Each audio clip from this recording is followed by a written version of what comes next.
So this is a quick code in Mathematica for the problem we were talking about. So this was trying to find a way to get the numbers 1 through n such that you have it in the form, a over bc plus d over ef plus g over hi equals 1. And by bc, I really mean 10b plus c. So the question is, how would we go about solving something like this? So the following is a short Mathematica code to do this. One of the reasons I like Mathematica so much is when I was a freshman in college, this was really one of the few options that was readily available, that was easy to use, that had good graphing capabilities, and not surprisingly, there is a strong tendency to stay with what you do first. I've programmed in C and other languages. I've gone all the way back to Fortran. And so if you want to do some serious number crunching, this is not a great language to use. But it has a lot of really nice functions already defined in it. Now, if you're doing C or other languages, you can call in functions as a library. You do not need to constantly reinvent the wheel. Right? This, I'm using some high-level stuff. So the first is I create a list of the numbers 1 through 9.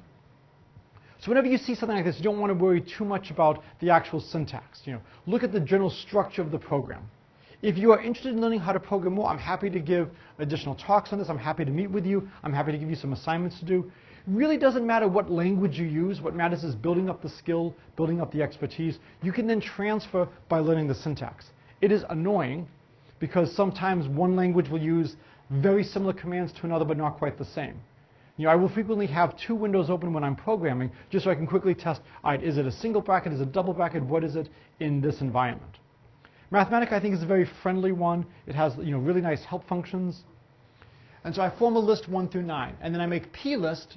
You always want your names of your variables to be clear so that when you look down at it, you have an idea of what it's talking about. Plist for permutation list is I just look at all the permutations of list. So what it does is it looks at all ways to choose the 9 elements in any possible order, and it stores them. How big would this be? I'm sorry, 9 factorial. So the camera's going to follow me all the way down here. So 9 factorial, it's 362,880. So a little bit under 400,000. Is that a lot? 400,000, is that a lot? For computer, see, when I say is it a lot, you've got to decide, for what am I talking about? Is it a lot for a computer? Is it a lot for a human? For a computer, it's not that bad. I'm trying to see if this is getting anything at all. For a computer, it's not that much. So I'll just go like this at least just for a few seconds so it's got the code. There we go. All right. So for a computer, it's not bad. For a human being, how is 360,000 items to go through? Really bad. How long do you think it's going to take you to check one set of numbers to see if it adds up to 1?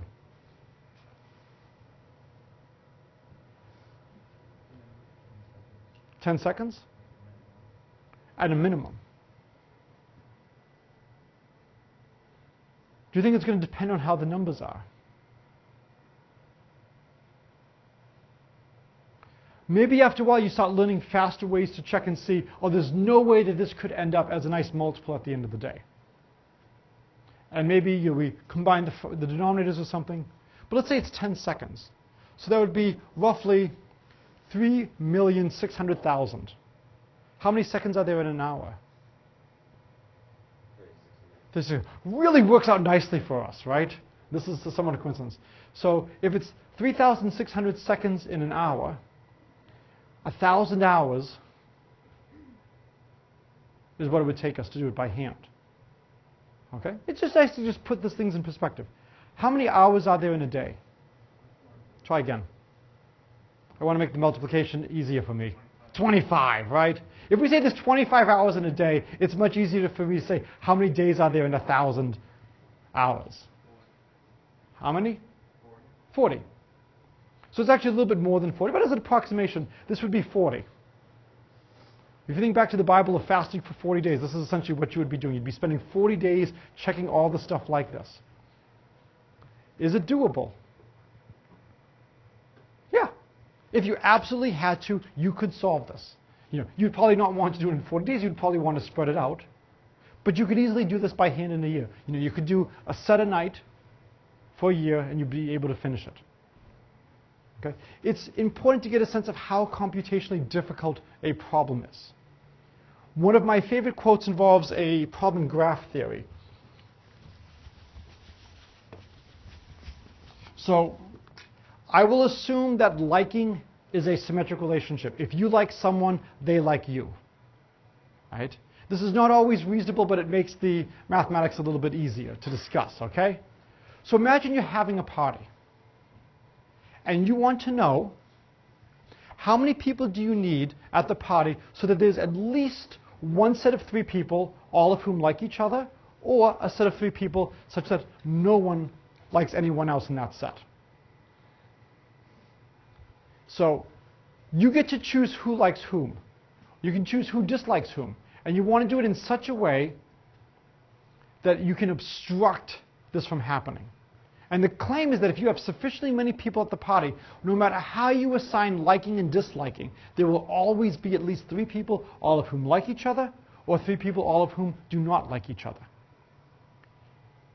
What's the easiest case to analyze to rule out for the number of vertices? The number of people, sorry. 1. If there's only one person, clearly you're not going to have this. Okay. Next easiest case. 2. Okay. If we're trying to have at least 3 people, when we don't have at least 3 people around, it's pretty clear this is not going to happen.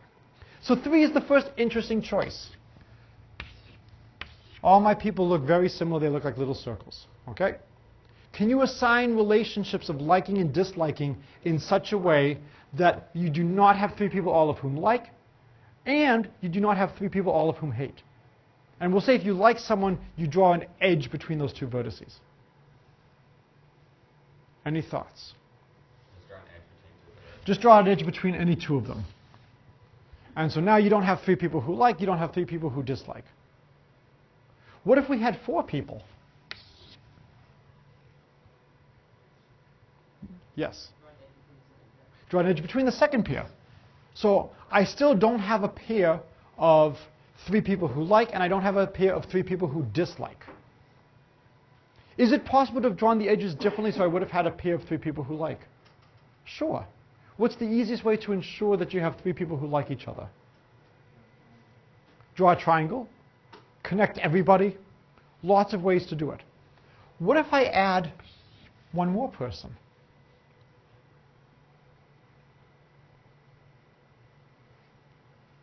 Okay, what's your thought? Well, I thought you could kind of make it W. Because then there would be 3 that like each other. All right, so W would be like this. All right, so let's see if we can do it like this. I think there are 3 people who dislike each other. See, right now, this person... Oh, wait a minute. Are there 3 people? Yeah, the top 3. Yeah, this one, and this one. I thought the rules were that if someone likes someone, then they like each other. Correct, but it's not transitive. Oh, it's not. Okay. Right? So, just because these people like each other, it doesn't mean that these people also like each other. So let's give them interesting names. 1, 2, 3, 4, and 5. Yes? Can you connect the top 2 to the 4? Yeah, so now if we connect the top 2, are there any triangles? So there's got to be a triangle if there are 3 people who like each other. Now we can check and see, are there 3 people who dislike each other? Well, let's see, 3 is connected to 2 and 4. So they like them. So the only chance for 3 is 1 and 5, but they're connected. All right, so I just checked 3. Do I need to check anyone else? Why not? Because all of the vertices are basically the same with respect to each other. Yeah, there's a huge degree of symmetry. I haven't drawn it symmetrically, but I could redraw this as 1, 2, 3, 4, 5. I could draw it as a pentagon. And then you would see that there is no vertex which is different than another. And so when I draw it like this, the advantage is if you just check at one of them, you've checked for all of them. Okay? The other thing we could do for a problem like this is we could say, let's look at, in some sense, the dual graph. This is the graph of liking. We could look at the graph of disliking. So 2 people are connected on the dislike graph only if they're not connected on the liking graph. And then check and see, is there a triangle on the dislike graph? So this shows that if there are up to 5 people, we can always find a way such that no 3 people like each other and no 3 people dislike each other. What about 6?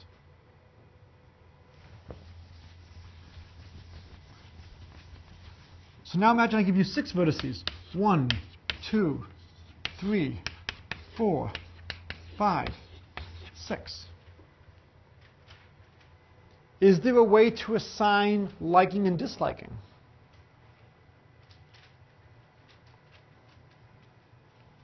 So one question is, of course, how many combinations do we have? How many ways do we have to make graphs? So if you look at all the, there could be some symmetries that help a little bit. But how many pairs of vertices are there? How many pairs of people? 5 plus 4 plus 3 plus 2 plus 1, isn't it? Yes. And another way of looking at it is we have 6 people. And I want to know how many ways can I choose 2 people from 6? Order doesn't matter. So this is 6 choose 2. This is 6 factorial over 4 factorial, 2 factorial. Did we mention binomial coefficients last time? How many people have not seen binomial coefficients? Sometimes they write this in school as 6C2. Has everyone here seen binomial coefficients? So this is the number of ways of choosing 2 people from 6. And so when you look at this, this is going to be 6 times 5 over 2. So it's going to be 20. Did I make a mistake? No, sorry. 6 times 5 over 2 is 50. So there's 15 things, there's 15 pairs of edges that we could add. So how many different graphs could we make?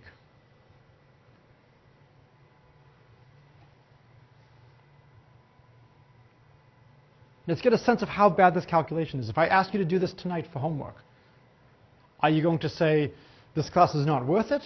Well, it's like, it's not so bad. If you don't count symmetries. If I don't count symmetries. 2 to the 15th. So the number of graphs is 2 to the 15.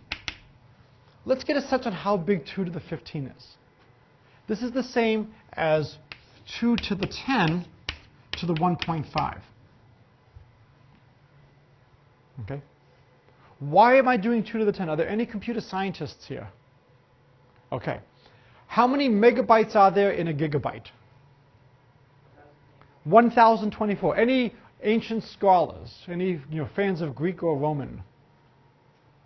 Okay, so when you hear mega to giga, what does our knowledge of prefixes tell us this should be? 1,000. Are computer scientists incapable of counting? Are they illiterate and not skilled in the ancient classical languages? I do see some people nodding yes. This is Williams, though. We're a liberal arts school. I still see people shaking their heads. Why do computer scientists have 1,024 megabytes in a gigabyte?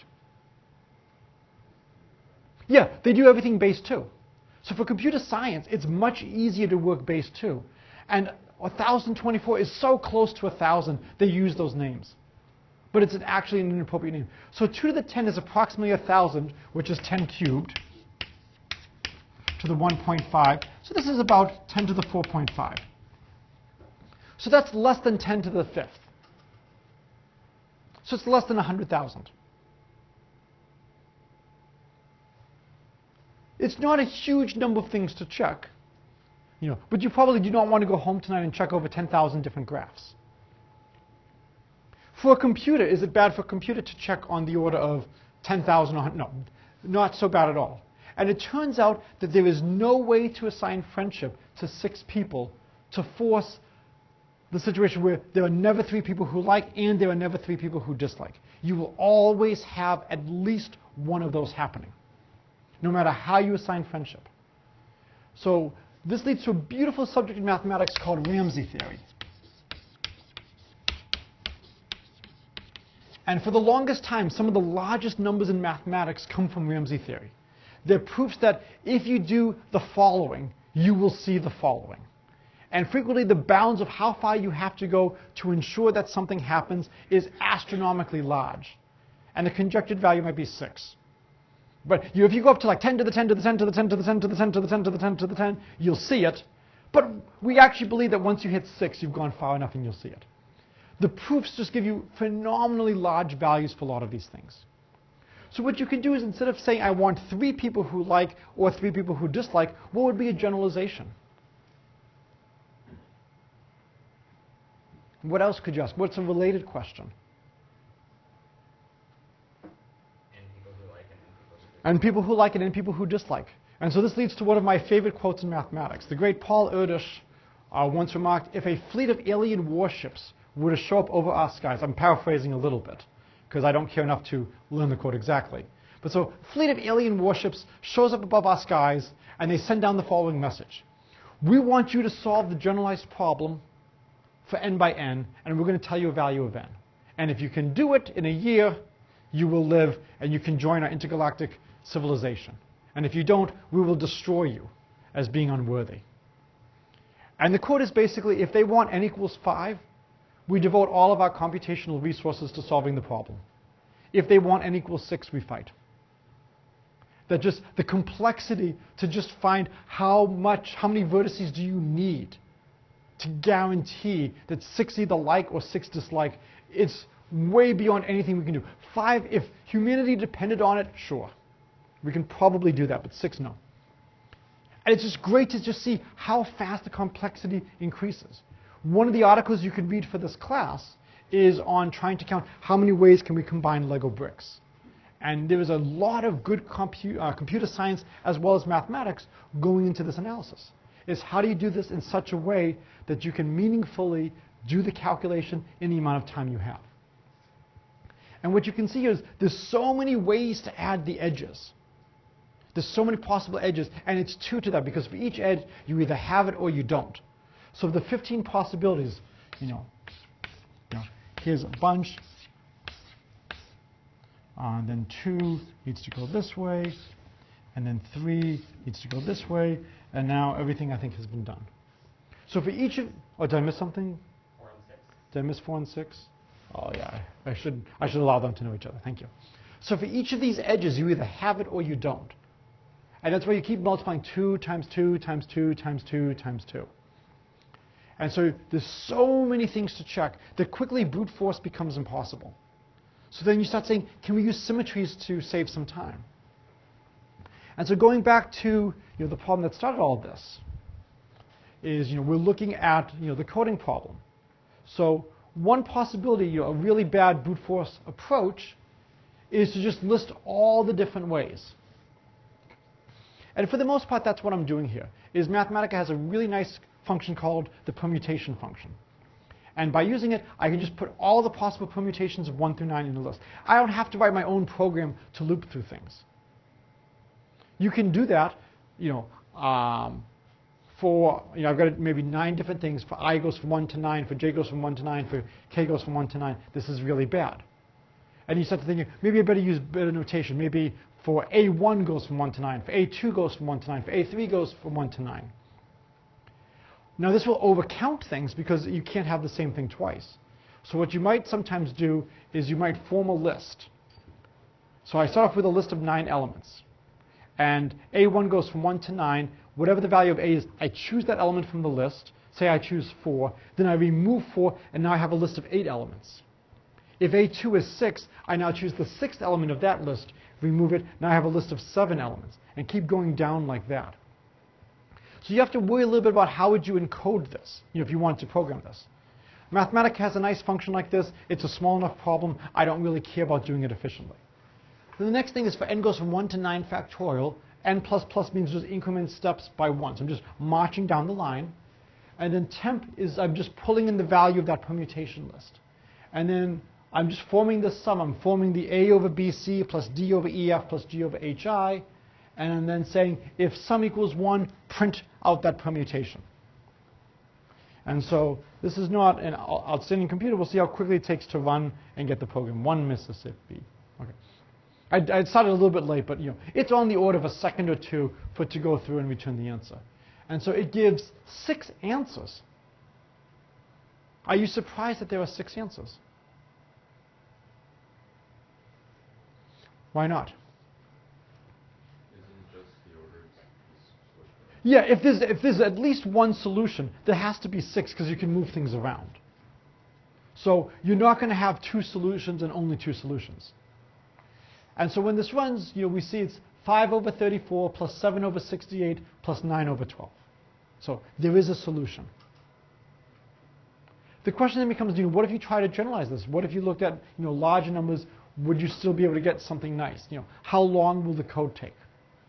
So I don't want to go into too much detail on stuff like this, but I wanted to just give you a sense of how you would do programming like this, and if this is something you want to explore during winter study, this is a really good skill to have. 2 of the most useful skills that Williams students report back on when they enter the workforce is the ability to code. Anybody know the second one?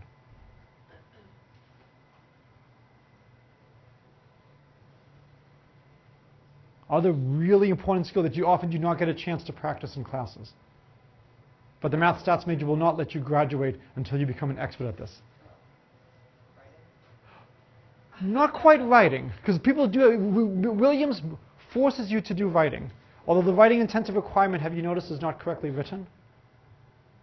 Anybody know the writing intensive requirement? You have to take 1 class by the end of your sophomore year and another one. So you have to take 1 writing intensive class by the end of your sophomore year and 1 writing intensive class by the end of your junior year. If you take 1 writing class as a freshman, you've actually fulfilled the stated requirements, and you could take your second one as a senior. I have tried to get them to change the writing intensive phrasing, because I think that should be well written, but I have not won that battle yet. So we do force you to practice your writing. We force you to take 2 writing intensive classes. But there is another important skill that you can go through. Public speaking. We don't have that many opportunities to actually talk and present. The first times when I did the Lego class, we did speed builds. And it was very interesting. A lot of students told me that when we were doing this in Peresky, with everybody looking at them, they felt very nervous and they weren't used to acting in public. A lot of the athletes and theater people were like, yeah, bring it on. They were getting pumped up from the crowd. And so it's extremely important to get to the position where you are comfortable speaking and presenting in public. And if people want opportunities like that, we can definitely do some class presentations here. There's a lot of good material in terms of not just the mathematics, but the business side of things. And the more you do, the easier it becomes. So I don't want to go into too much more programming today. I just wanted to give you, a little bit of a sample as to how you would do some stuff like this. Okay. Let me close this off now.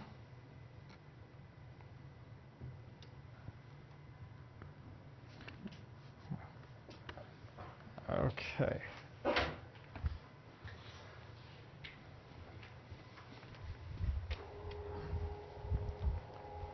Okay. So what we're seeing from the calculations over here with the graphs is that just because we can write down a calculation doesn't mean we can necessarily do it. That seemed louder than normal. And it still is not turning off yet.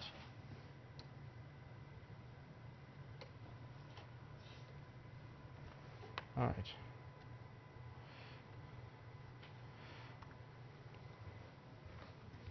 Yeah, it's a nice line. I'll leave the line. So frequently, if you can find some symmetries, you can make the calculation easier. So we talked about tic-tac-toe on Tuesday, right? About the ways to look at it. So the question is, when are you able to find symmetries in a problem, and how can you exploit it? So there's lots of great things we can talk about. So here's a nice one. So I used this in my operations research class. So it's the chess problem. How many of you have seen this with 5 queens and pawns?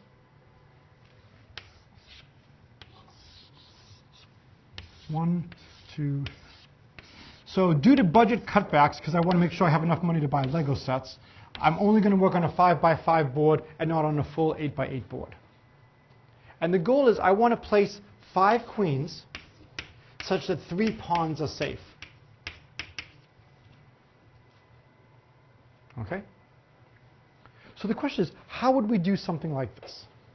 So how would we place the pawns so that we are guaranteed, I'm sorry, the queens so that we are guaranteed that 5 pawns are safe? How many opportunities do we have for placing the 5 queens? 25? 25 choose 5. There's 25 choose 5 ways. So one thing would be to write a computer program and go through all 25 choose 5 ways. Right? So you would have to somehow write a way to choose 5 elements from 25. It turns out Mathematica has some really nice functions for that. You can say, give me all subsets of a given set with length 5. So the default for permutations is give me all sets with the same size, where every element is chosen. But I could have done permutations of my list, comma 5, and they would have chosen just 5 elements.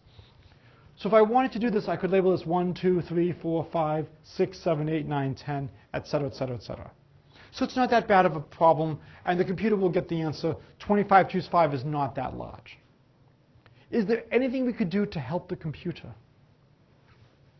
Well, we can exploit the rotational symmetry. We can exploit the rotational symmetry. And then also the, I don't know what that's called, but flipping.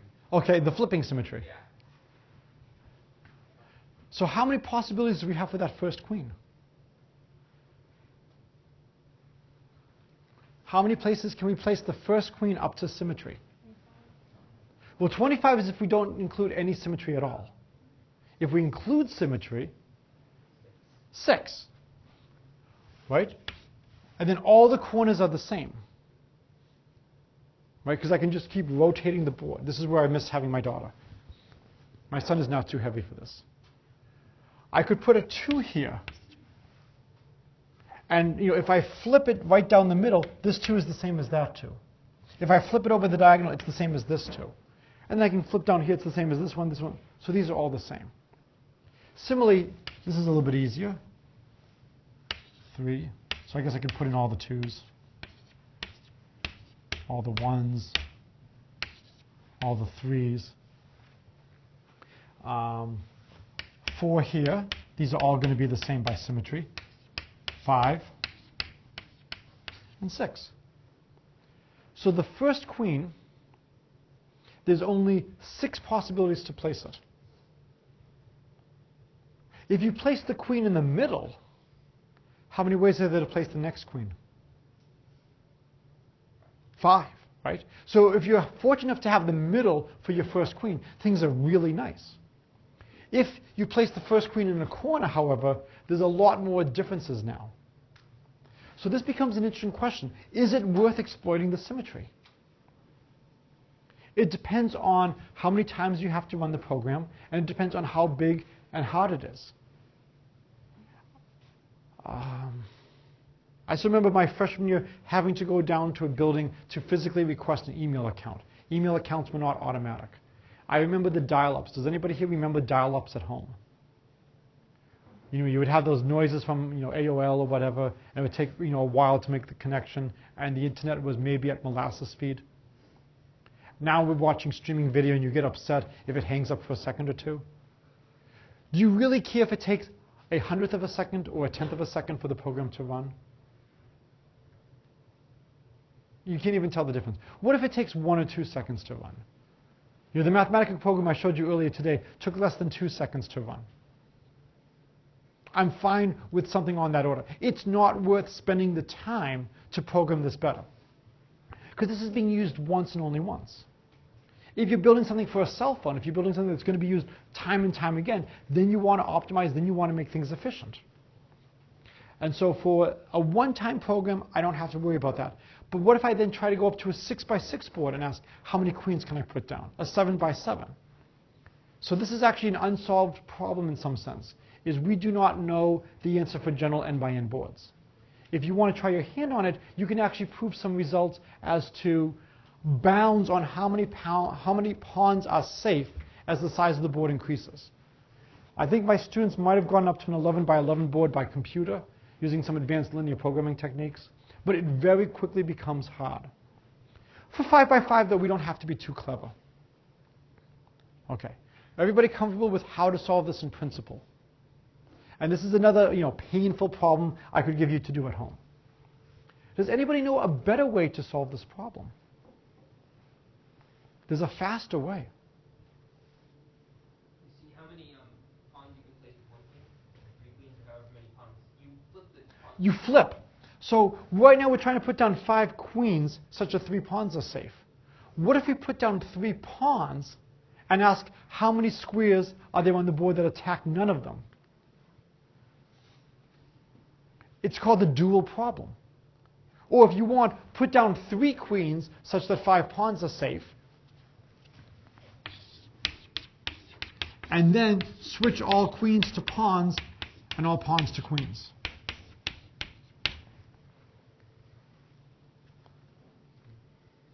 So now I'm placing 3 objects rather than placing 5 objects. That's a huge savings. Now, this assumes that we know how many pawns that there have to be. If you don't know that, what would you do? So what if you didn't know that it was 3 pawns was the number that could be safely placed?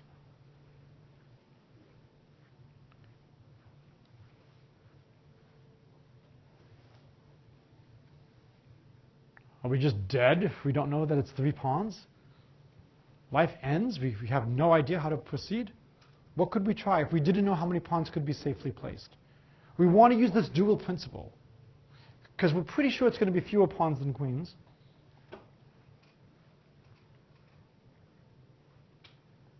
Yes? Why are we so sure it's going to be fewer pawns than queens? Maybe we're not.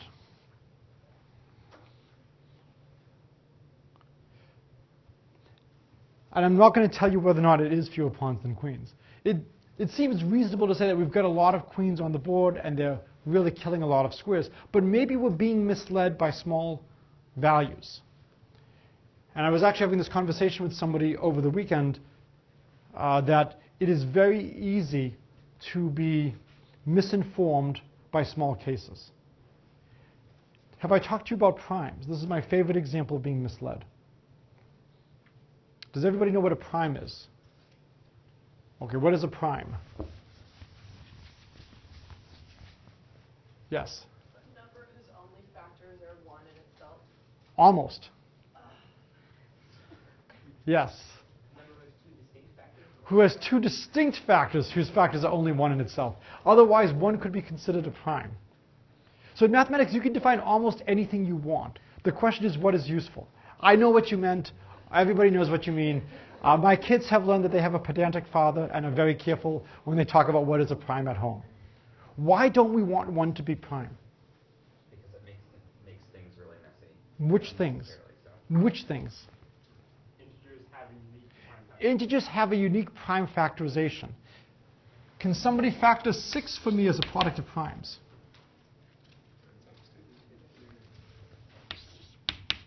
Any other factorizations? Yes? 3 times 1. Okay, so if we considered 1 a prime, we could even do it 2 times 3 times 1. It's 2017 now, I believe. Right?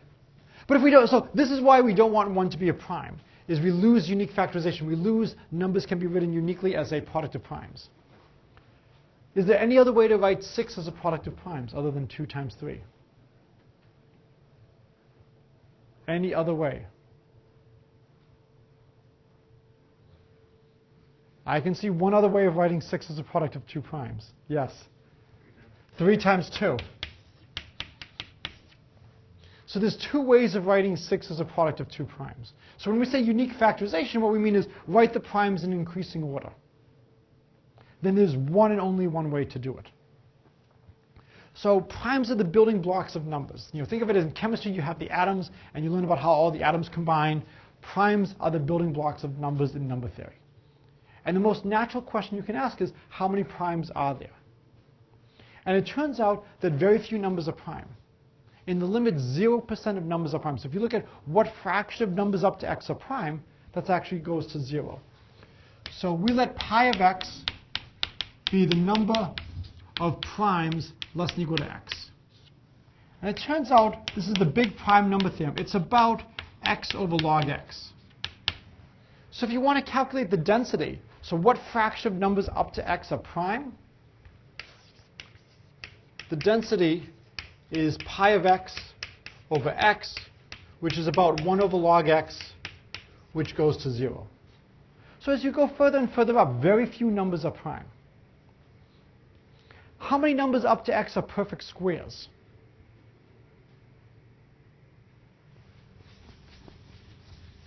Yes? Approximately root x. So if you want to find what would be the density of perfect squares, it would be square root of x over x, which would be 1 over square root of x. So there are far more primes than perfect squares. But still, very few numbers are prime. I'm going to give you a proof now that 20% of all numbers start a twin prime pair, and 40% of all integers are prime. So not only is the density not going to 0, the density of primes is going to 40%. Can someone list all the primes up to 10? Yes?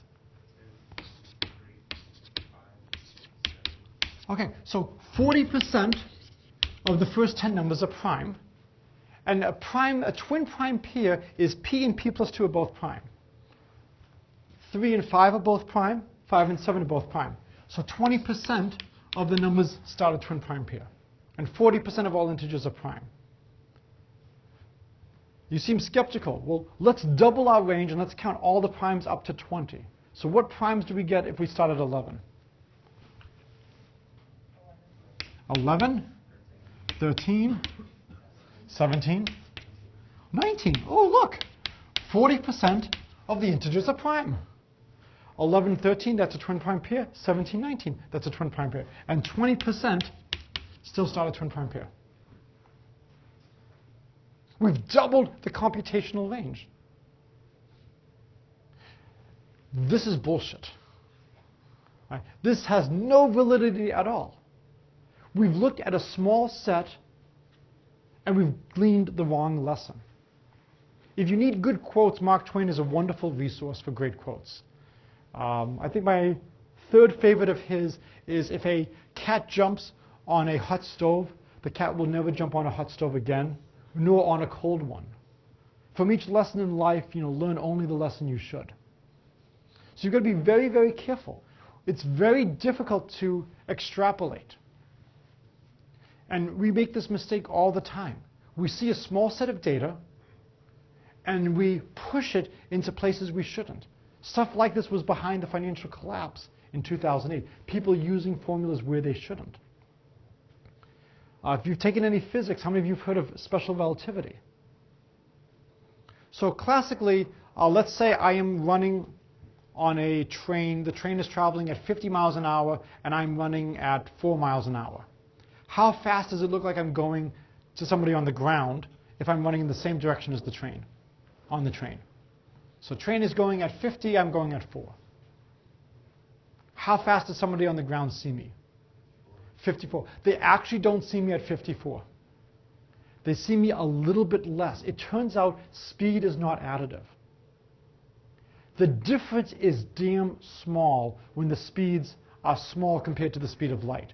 So small that the number of digits you need to go is way beyond the precision that we had until recently.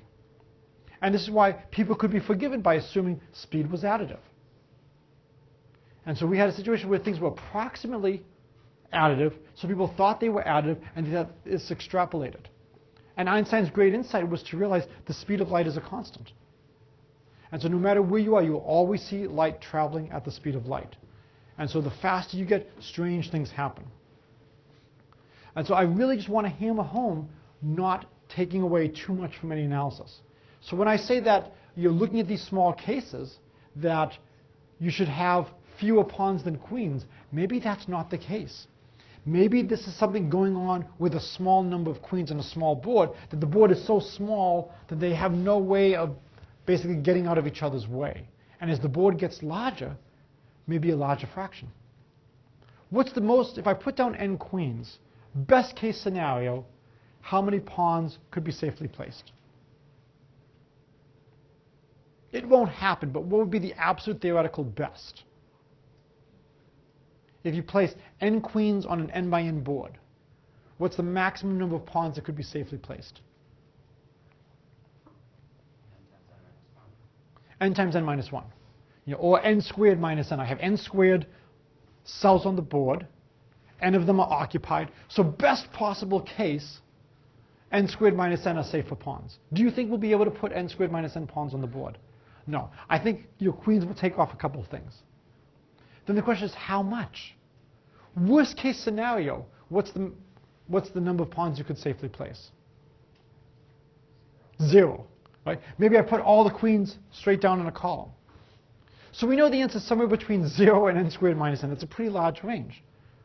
So what you could do is you could start doing a couple of small cases and try to build intuition. But you have to be very careful. You could be misled from small values. So over here, when we're trying to figure out what's going on, to get larger and larger boards, you might want to use symmetry. If you want to use this duality principle, one thing you could do is say, let me run the program and let me see, is there a way to place n queens such that one pawn is safe? Yes. Okay. Now let me do n queens such that 2 pawns are safe. Yes. N queens such that 3 pawns are safe. Yes. N queens such that 4 pawns are safe. No. Oh, okay. So then 3 is the best. That would be one way to do it when you don't know ahead of time how many pawns could be safely placed. You just keep rerunning it for different values. If anybody is interested, this is a nice, fun thing to try to explore. Okay? So this is all related to trying to find good ways to count. There was some interesting discussions among the mathematicians who like Legos as to how do you count all these different configurations and come up with a good way. There's some really good mathematics. If anybody's looking for a colloquium topic, this is a great topic to present. Okay. So we've got a few more minutes. I want to talk a little bit more about efficiency of calculations.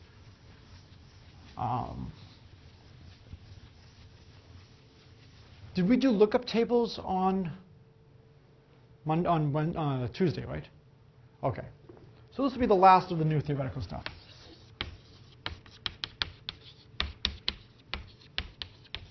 So can someone tell me what a lookup table is? Isn't it something in programming where you have key value pairs and you have a key and you want to get the value in it as efficiently as the value associated with it as efficiently as possible? Yes, this is the modern way of phrasing it. I'm old, so when I was in chemistry, they actually taught us how to use tables of sines and cosines, tables of logarithms, because we didn't all have calculators that had these functions. It's not quite as bad as my son who was asking me if we had electricity when I was young, but we were actually taught how to use stuff like this. I was not taught how to use a slide rule, but I have figured out how to do that. So I'm not like that old, but this was a skill they taught you, how to look up values in tables. And there were people who spent their lives computing values for lookup tables. And the idea was you take a very difficult calculation, you do it once, and then you record the value, and then you don't have to do it again. Any stats majors here? All right. I'll skip then stuff on central limit theorem. All right. So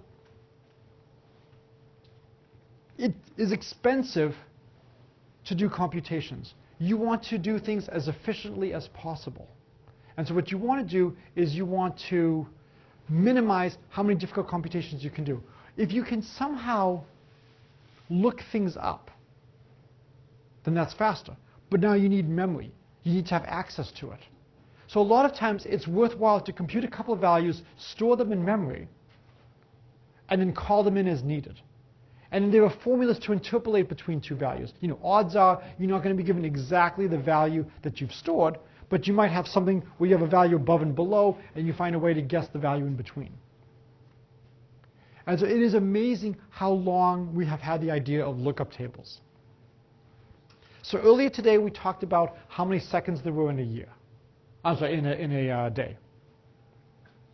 Why are there 60 seconds in a minute? Who is to blame for this?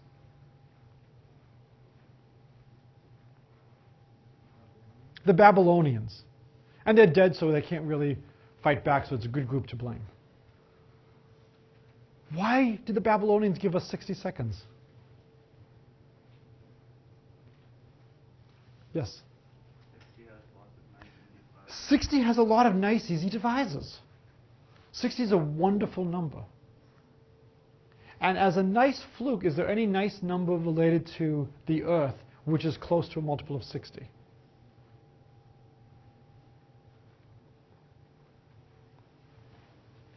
Yes. Yeah, 365 days in a year. It's almost 360 days in a year, right? If you say there's 24 hours in a day, and that's pretty close to factors of 60, well, 24 is not a natural quantity, right? 24 is a human-made quantity. But the fact that it's about 360 days for the Earth to travel. So 360 was chosen by the Babylonians, so base 60 was chosen because you can divide 60 evenly a lot of different ways. And when you have a society without calculators, it's nice to have things that you can divide lots of different ways. How good are people at multiplication? 8 times 7. 56. Yeah, okay, we got one person. 7 times 8. 56. Yeah, symmetry, right? 9 times 3. 13 times 24. Okay. 13 times 11. 143. How did you get that quickly? Did you memorize your 13 tables? I'm sorry? There's a trick you can use to multiply by 11. Which is? You take the two numbers, you add them up, and that's the middle number for 2 digits. For 2 digits. I mean, I will admit, I just slide the numbers over and just add. 11 is not too bad. 12. Anybody do their 12 tables? 13 tables? All right. Imagine you are a young Babylonian scholar. What would you have to memorize for multiplication?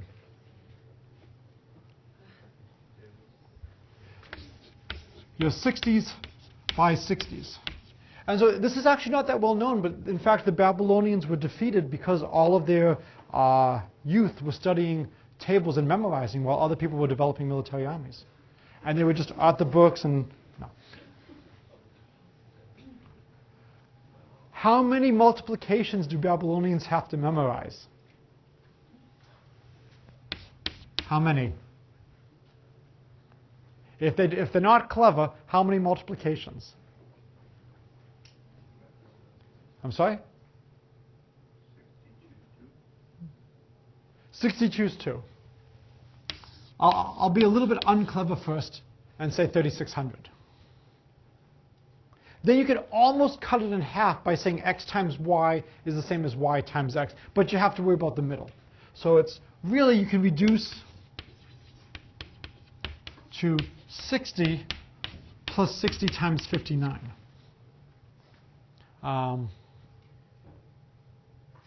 Is that right? No, I'm sorry. It's better than that. Times 1/2. Because you can flip the order. This is the number of ways to choose 2 distinct numbers, and then I can flip the order. So this is approximately 1,800. It's a little bit more, but it's approximately. Anybody want to memorize 1,800 multiplications? And you do not have a computer that's going to do this all for you. Fortunately, what did people do before they had computers? Wrote stuff down. So all you have to do is just write down the 1,800 multiplications. Did anybody know that the Babylonians were makers of extremely fine light paper? Why does nobody know that fact? Because it's not true, right? You're not going to have a nice little easily carried book. What are you going to have back then? Scrolls, stone tablets, clay tablets, heavy things. You do not want to lug 1,800 entries. So the Babylonians were extremely clever. There are 2 different ways you can do this. X times y is x plus y squared minus x minus y squared over 2. Or xy is x plus y squared minus x squared minus y squared over 2. All you have to do is just expand things out and notice. This will get x squared plus 2xy plus y squared, x squared minus 2xy plus y squared. Oh, so this should be over 4, I think, for the first one. And the second one over 2. Wow. We've replaced having to multiply two numbers with having to multiply twice, subtract, and divide. Is this a good idea?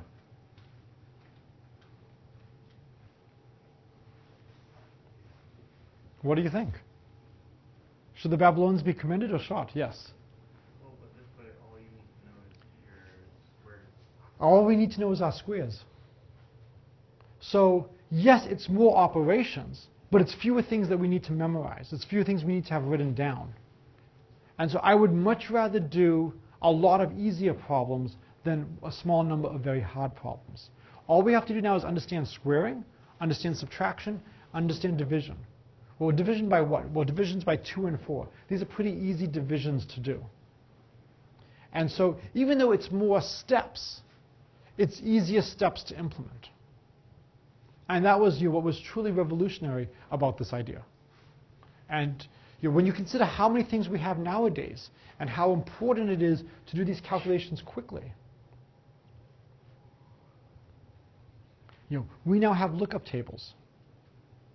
And so we reduce these very painful calculations to a lot of simpler ones. Okay? I will just end with one last thing on streaming video, just because I've been talking about the advance of technology. Is there anybody here who has not watched streaming video? Okay. My daughter had a swim meet, so I was watching some of the Steelers-Dolphins game. I don't know if anybody watched that. And I got to see the penalty by the Dolphins on the kick. Anybody see that play? The Dolphin player decided to have they were down 20-6. The Steelers were about to kick a field goal. And so the Dolphin player decided he would try to jump over the offensive line and block the kick. And he was extremely successful. He jumped over the offensive line. No one had a hand anywhere near him. And he was about to get the kicker when he realized no one else was moving. They hadn't snapped the ball yet. And so it was a penalty on the Dolphins. The penalty gave the Steelers the first down. The Steelers ended up scoring a touchdown and really put the game out of reach. And so somebody had told me that there was an amusing play, which I had missed because I was at my daughter's swim meet. So yeah, just go home, watch the streaming video. How do you transmit an image? How do you send images for streaming video?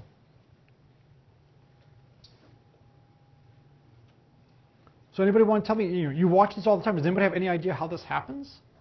Yes.